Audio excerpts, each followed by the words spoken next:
responsabili di... Allora, eccoci tornati in studio, il break pubblicitario per cambiare gli ospiti, ovviamente. Questa sera parliamo, come dicevo prima del break, dell'appuntamento elettorale del 4 marzo. Lo facciamo con alcuni esponenti politici, ve li presento subito. Inizio alla mia sinistra con Fabrizio Boron, esponente della Lega Nord. Buonasera, grazie a voi. Borone, grazie di essere qua. Al suo fianco Giorgio Marchetto, buonasera Marchetto. Buonasera. Esponente del Movimento 5 Stelle. Grazie. Poi abbiamo... lo definiamo un po', è un economista, questa sera lo abbiamo ospite un po' come opinionista anche, no? In base a tutte quelle che sono state le proposte che sono state fatte. Abbiamo Francesco Pontelli, buonasera Pontelli, grazie di essere qua. Al suo fianco abbiamo Carlo Rigon, buonasera. Buonasera. Esponente di Noi con l'Italia. Se mi concede la precisazione, ad oggi ancora esponente di Fare. Siete che ancora poi Fare. Il futuro sia stato tracciato e le prospettive insomma siano quelle di confluire in Noi con l'Italia, ma per precisione diciamo, ad oggi è così.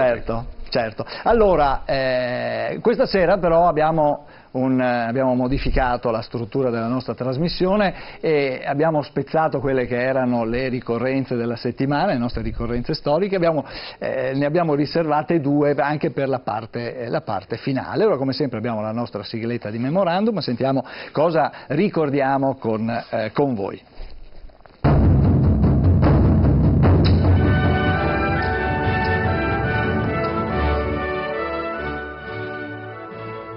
Memorandum, storia e memoria. 10 gennaio 49 a.C. Caio Giulio Cesare passa con l'esercito il Rubicone e viene dichiarato nemico della Repubblica. 11 gennaio 1955. Muore a Roma Rodolfo Graziani, maresciallo d'Italia, fu inserito dall'ONU nella lista dei criminali di guerra.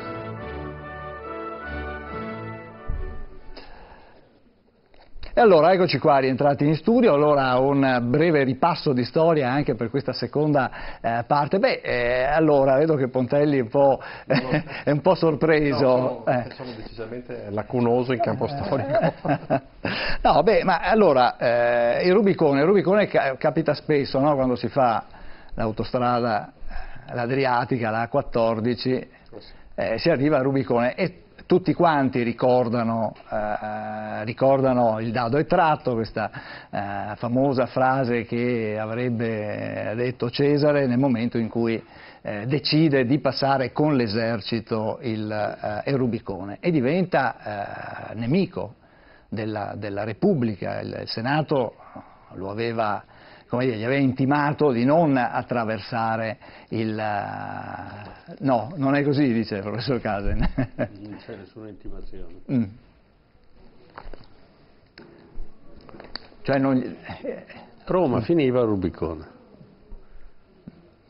Tutti quelli che comandavano l'esercito dovevano lasciare l'esercito fuori dei confini di Roma.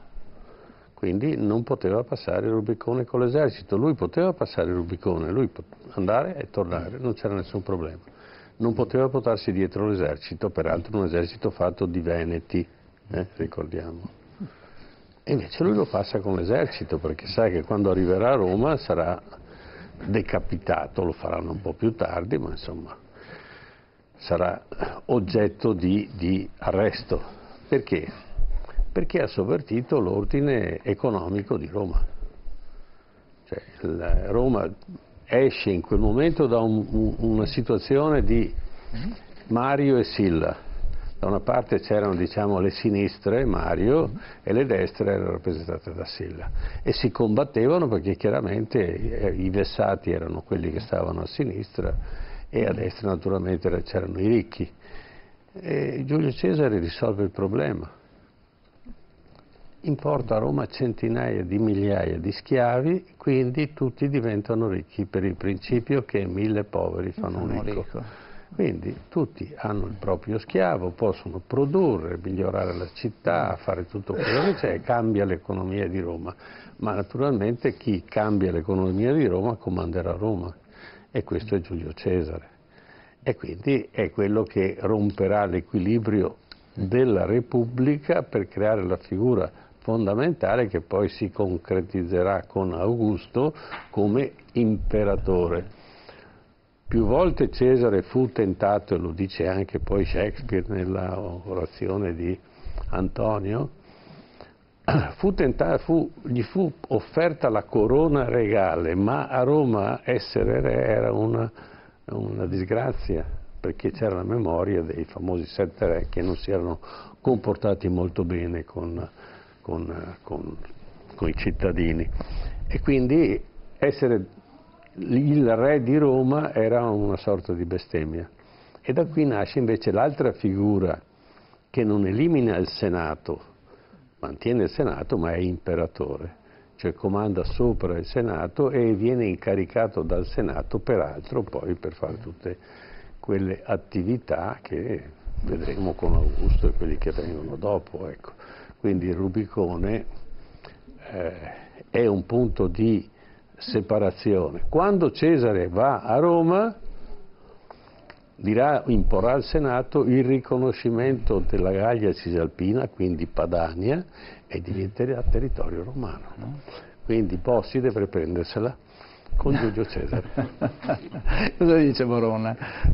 Ero molto attento perché seppur ovviamente il professor Casa storicamente ha una conoscenza, una cultura molto, sicuramente molto più elevata della mia, da quello che stava dicendo vedevo le similitudini di oggi, no? Dopo è arrivato alla fine con la battuta su Bossi, però è chiaro, insomma, il fatto di varcare un confine e andare al centro, al cuore del sistema, al cuore del problema per poterne cambiare le sorti, no? È la storia di tutti i giorni e la storia anche della prossima campagna elettorale, insomma. Poi magari per noi è più facile varcare il Rubicone che da quelli che vengono da sud, però ecco, proprio per una questione geografica, e quindi ci si sposa nell'immagine di Giulio Cesare. Però il dato è quello, insomma, Roma rappresenta il cuore del sistema, il cuore ovviamente di questo paese, e pertanto per cambiarlo, per in qualche modo trovare una soluzione ai problemi e cambiarlo, bisogna andarci dentro, bisogna andare dentro il sistema e tentare da dentro di cambiarlo. È vero, sono tanti anni che ci si prova, crediamo che comunque è necessario continuare a dar battaglia, e credo che siamo arrivati a un momento abbastanza importante storico, no? Sia per quanto è la legge elettorale che impone ovviamente 3 poli questa volta, perché in qualche modo quest'anno siamo 3 poli in questa situazione, e comunque un risultato elettorale che seppur conferma la forza del centrodestra e quindi la vittoria del centrodestra, pone anche delle condizioni di attenzione su quello che poi sono i numeri dei collegi per poter governare, perché elettoralmente puoi vincere ma non governare, insomma, ecco, questa adesso parliamo anche di questo. Volevo sentire Marchetto se voleva aggiungere qualcosa sulla... Ma sono avvenimenti importanti, faccio un gioco di parole, è importante anche ripeterli durante queste trasmissioni, perché mi accorgo come siamo, tra virgolette, pervasi da questa ignoranza, proprio ormai le informazioni passano però la storia non viene più ripresa, e questo varcare il Rubicone dal punto di vista mio invece lo vedo come un andare oltre. Nel momento in cui un cittadino si rende conto che è stato preso in giro per tutti questi anni, va oltre il Rubicone, non torna più indietro. E cosa vuol dire infrangere le regole? Infrangere le regole vuol dire anche quello che ha fatto Giulio Cesare, andare avanti a spada tratta e sperare in un futuro migliore, ecco. Certo, Rigone, lei? Che ispirazioni mi dà questo evento storico? Ma sostanzialmente è la dimostrazione di come a volte un sistema consolidato entra in una spirale di incancrenimento e c'è bisogno del gesto di forza, no, di rottura, per rimettere in moto quello che poi nel caso di Roma è stato un periodo particolarmente prospero, florido, di grande crescita, e di come i confini di oggi non necessariamente sono quelli di domani, poi al futuro vedere che tipo di scenari ci presenterà. Ecco. Certo, Pontelli vuol dire qualcosa da un punto di vista probabilmente economico magari? No, sul profilo economico non ci sono similitudini.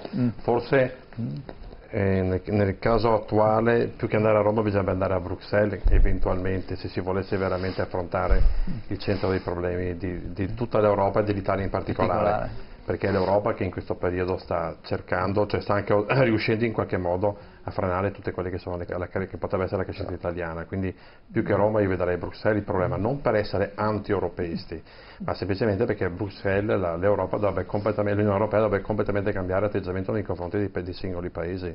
Noi stiamo viaggiando verso un periodo di omologazione assoluta, quando invece nello spirito iniziale della creazione dell'Unione Europea l'Unione Europea doveva rappresentare un'ulteriore salvaguardia a quelle che sono le specificità dei singoli paesi. Invece col passare degli anni si è visto un assoluto e totale appiattimento anche delle varie differenze e specificità nazionali verso un'omologazione che è quella che dovrebbe essere la teoria dominante europea. Quindi il vero problema non è tanto Roma, è l'Unione Europea come viene gestita negli ultimi anni.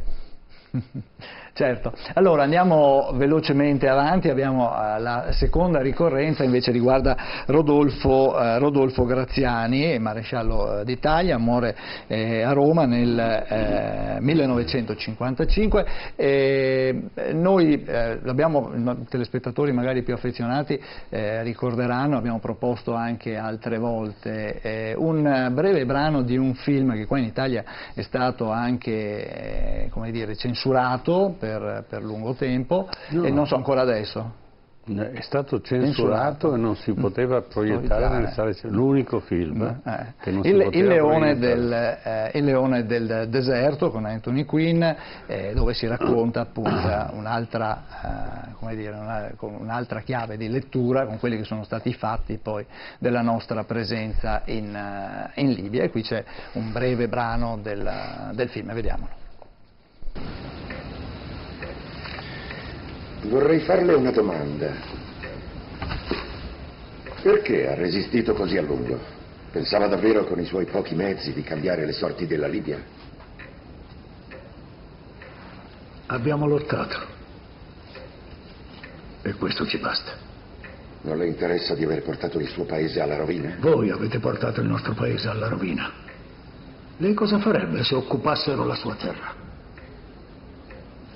Crede davvero che questo possa giustificare i suoi attacchi?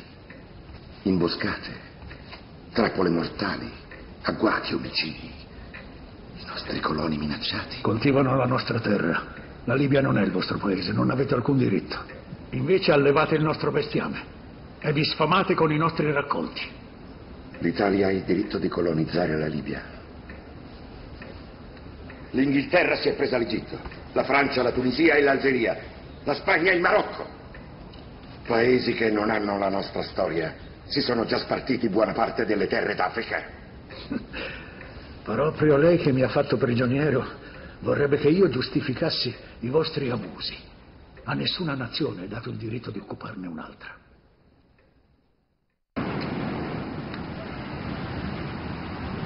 In nome del governatore della Tripolitania e della Cirenaica eseguiamo la presente sentenza, come stabilito dal Tribunale di Bengasi il 15 settembre 1931, anno nono dell'era fascista.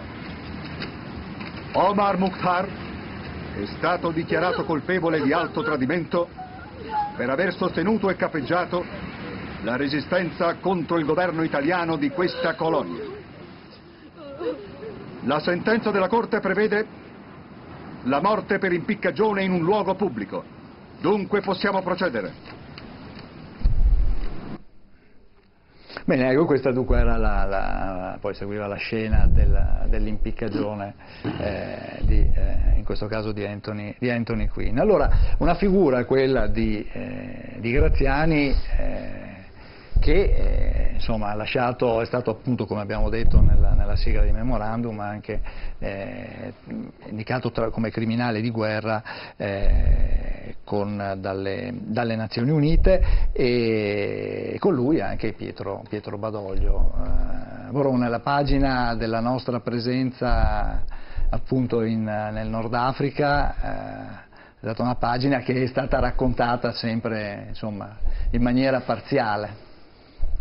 Sicuramente, poi ma questo per mia cultura personale, per mia ovviamente pensiero personale, sono sempre stato contro, sarò sempre contro alla conquista di qualcosa di altrui, insomma, no? Al colonialismo, al fatto di andare a comandare a casa di altri, e sicuramente non ho molta ho passione ovviamente storica, politica, di sapere le cose, ma non ho molta passione per quel periodo lì, che sicuramente poi lasciano anche strascici e difficoltà. È difficile, abbiamo visto due cose, no? Abbiamo visto il Rubicone e abbiamo visto la Libia. Guarda caso oggi sono due situazioni, ovviamente lei giustamente li ha portati nel contesto politico di oggi, ma che sono al centro dell'attuale situazione politica. Da una parte il fatto di andare al centro del potere, dall'altra parte il confine, io vorrei dire quasi il confine più meridionale dell'Italia, perché oggi è questa la realtà, che il confine più meridionale che abbiamo è la Libia. Piacerebbe che mi piacerebbe pensare che nel futuro l'Italia venga ricordata per qualcosa di meglio che andare a fare le colonie. Le colonie, no, ma certo, poi quella che è stata la nostra presenza, come è stata gestita, chiaramente poi ne abbiamo, come dire, avuto anche le conseguenze, ancora oggi, diciamo, certo. Si vivono. Marchetto, cosa possiamo dire?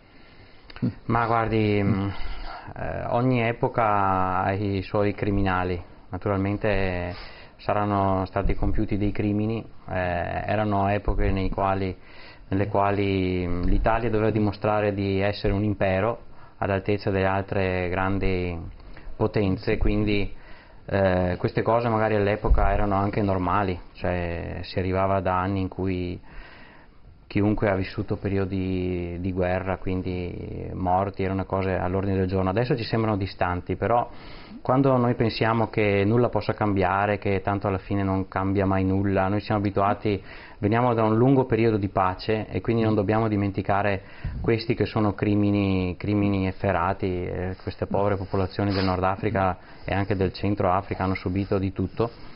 Però, come dicevo prima, ogni epoca ha i suoi criminali. Io credo che certi crimini abbiano la stessa valenza al giorno d'oggi quando si parla anche di banche. Cioè, non dimentichiamo cosa può fare una persona malvagia, perché bisogna proprio chiamarli così, ad una popolazione, come può metterla in ginocchio anche senza sparare un colpo. Certo. Professor Casen, criminali di guerra per l'utilizzo di gas, e poi, insomma, Graziani si è distinto. Diciamo che la Libia fu un'operazione abbastanza limitata come crimine di guerra, anche se ci furono campi di sterminio e fu dimezzata la popolazione libica da Graziani. Ma il vero disastro che fece Graziani fu in Etiopia e in Somalia, soprattutto perché si accanì contro la popolazione cristiana copta, che diciamo che è il paleocristianesimo che si era radicato in Africa all'inizio del cristianesimo, diciamo, storico, e che lo stesso Papa allora, Pio XI, condannò aspramente. Dalle fosse comuni recentemente furono tirati fuori circa 12.000 sacerdoti copti trucidati da Graziani. Questa era la conquista dell'Africa, ne parlavamo un attimo fa, i cinesi la comprano, noi l'abbiamo distrutta. Per fare questa guerra che è costata all'Italia un'ira di Dio, e l'Italia non ha guadagnato nulla, hanno guadagnato soltanto quelli che l'hanno creata questa guerra, furono vendute le risorse italiane, per esempio i giacimenti petroliferi di Mosul, per ricavare denaro per fare questa spedizione che doveva chissà fare che cosa. In realtà poi questo impero durò pochi anni perché immediatamente fu glissato, fu dalla seconda guerra mondiale. Quindi fu un business soltanto per taluni, la maggior parte ci rimise, soprattutto gli italiani, perché poi alla fine della guerra scoprimmo, nonostante le grandi parole di Mussolini, che l'Italia era veramente povera, e l'Italia era povera non perché c'era stata la guerra, perché era povera di per sé, e questo dobbiamo caricarlo sulle spalle dei nostri Savoia, che impoverirono soprattutto il meridione a vantaggio del settentrione. Certo. Rigona. Ah sì, una considerazione molto semplice guardando queste immagini, queste ricostruzioni. E effettivamente la cosa che colpisce di più è proprio il diverso modo di combattere oggi le guerre, no? Perché allora era il dominio fisico, la presenza su un determinato territorio volta ad allargare, diciamo, il proprio bacino di influenza, che andava perseguita con ogni mezzo, ad ogni costo. Oggi le guerre effettivamente si possono combattere anche seduti su una poltrona, semplicemente governando i tasti caldi dell'economia mondiale e magari forzando determinati comportamenti di un popolo in funzione proprio della possibilità di assoggettarlo, quindi meno violenta sicuramente rispetto a quella di un secolo fa, ma potenzialmente altrettanto e forse certo, anche più devastante. Più devastante.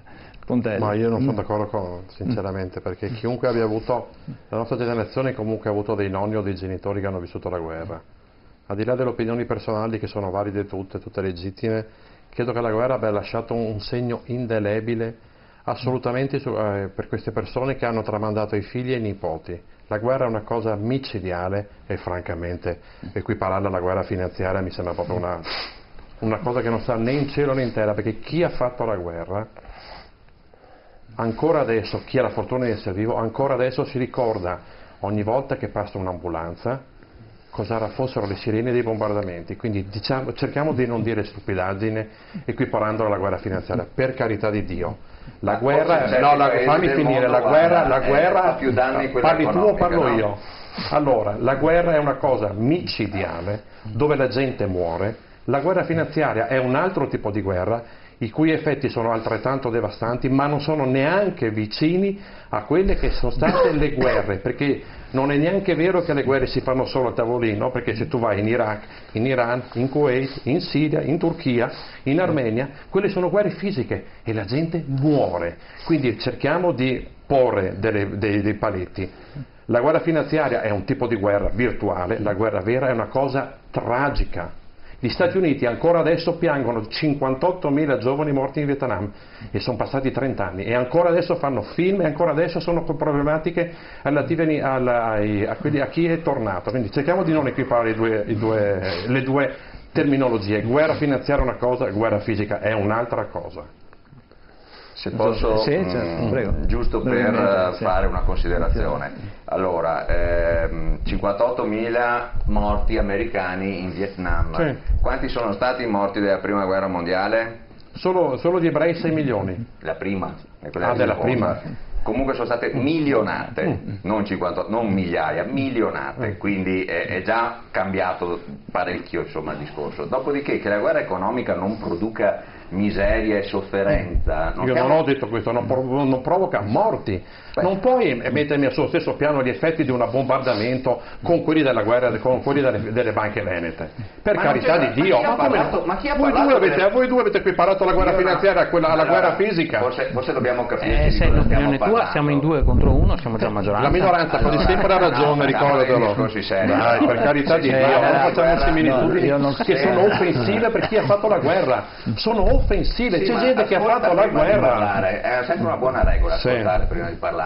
Quando io parlo di guerra economica, io parlo della periferia di Calcutta, chi se ne frega, le banche venete è un altro discorso. State parlando voi della guerra finanziaria, ragazzi, avete parlato voi guerra finanziaria. L'economia, l'incidenza economica non c'entra con la condizione di determinati paesi. Produce gli stessi effetti di una guerra? Vatti a vedere una periferia di Calcutta. Ho fatto una domanda, fa gli stessi effetti di un bombardamento? È una domanda semplice, rispondi sì o no? Vatti a vedere una periferia di Calcutta. Allora vedi, ti ho fatto una domanda semplice. Produce gli stessi effetti di un bombardamento? Se sei sfortunato e ti capita al posto del Veneto in una zona di terremotato, hai lo stesso effetto. Con la crisi finanziaria, il terremoto sei KO come una guerra. Cosa c'entra la guerra finanziaria con il terremoto, con l'evento naturale, la guerra con l'evento umano? Non vuoi vedere mi state arrampicando sugli specchi. Avete detto una stupidità, avete usato avete usato un'iperbole che secondo me è fuori luogo. Basta. Allora, vorrei prego professore. Intervenire. Non riesco a distinguere la guerra finanziaria dalla guerra reale, scusatemi, io sono sempre un po' indietro su queste cose, perché le guerre, oppure la storia, viene raccontata per fatti. Quello che si dimentica sempre è che dietro a questi fatti ci sono dei grandi interessi. Allora, questi 58.000 americani morti, non contiamo i vietnamiti, povereti che erano molto di più, e gli Stati Uniti facevano una bomba per creare il terremoto. Veniva lanciata con paracadute ed era una bomba fatta alla rovescia, quindi quando cadeva dalla parte, diciamo, piatta, esplodeva e creava un movimento tellurico, perché normalmente i vietnamiti si nascondevano sottoterra per evitare di essere presi dagli americani. La guerra degli Stati Uniti, che fu uno poi dei motivi della morte di Kennedy, che non voleva quella guerra, fu una guerra economica.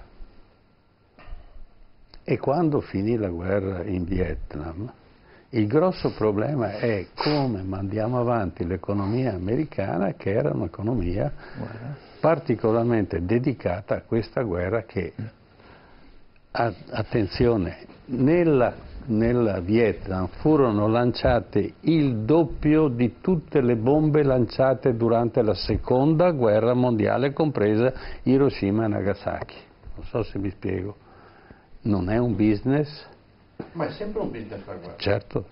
Allora, non riesco a distinguere la causa dall'effetto.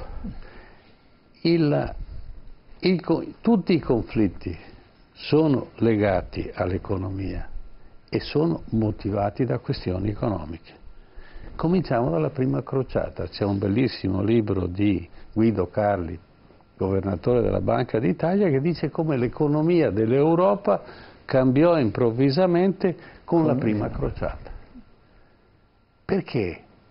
Perché ha messo in moto l'economia, perché la gente tirava fuori i pochi averi che aveva sotto nascosti, perché non c'erano banche, si nascondevano sotto un mattone, per costruirsi una spada o qualcosa e andare a liberare questo famigerato Santo Sepolcro, che poi non si sa mai, non è mai stato individuato, perché addirittura Salah al-Din lo demolì.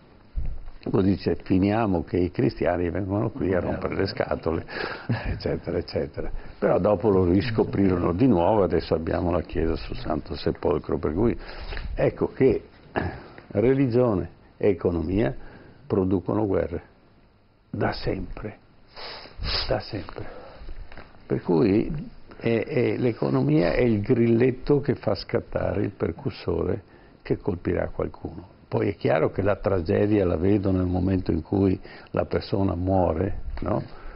Ma sicuramente dietro c'è uno che non si sente colpevole per aver promosso un'attività e costruito milioni di bossoli, di pallottole, di cannoni, eccetera, al fine di... E solo in Unione Sovietica, durante l'ultima guerra, furono costruiti oltre 50.000 carri armati. E ve ne dico solo una. Non parliamo di bombe, non parliamo di... Le guerre sono finite, le guerre mondiali sono finite per carenza di materia prima. Cioè non avevano più con cosa sparare.